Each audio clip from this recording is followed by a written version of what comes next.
আসসালামু আলাইকুম। Online portal থেকে গুরুত্বপূর্ণ একটি সংবাদ পাঠ করছি। জানা গেল এসএসসির ফল প্রকাশ সময়সীমা। চলতি বছরে এসএসসি ও সমমানের পরীক্ষার ফলাফল জুলাইয়ের দ্বিতীয় সপ্তাহে প্রকাশিত হতে পারে। 13 জুলাইয়ের মধ্যে ফল প্রকাশের প্রস্তুতি নিচ্ছে আন্তঃশিক্ষা বোর্ড সমন্বয় কমিটি।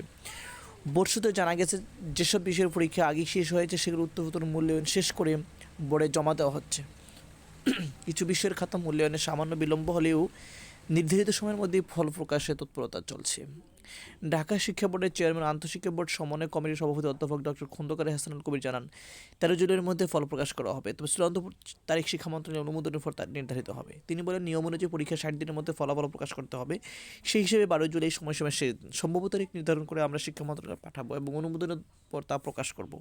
এবার 9টি সাধারণ শিক্ষা বোর্ড, মাদ্রাসা বোর্ড ও কারিগরি বোর্ডের অধীনে এসএসসি ও সমমানের পরীক্ষা শুরু হয় 10 এপ্রিল এবং শেষ হয় 13 মে। এই পরীক্ষায় অংশ নেয় 13 লাখের বেশি শিক্ষার্থী। ধন্যবাদ। আসসালামু আলাইকুম।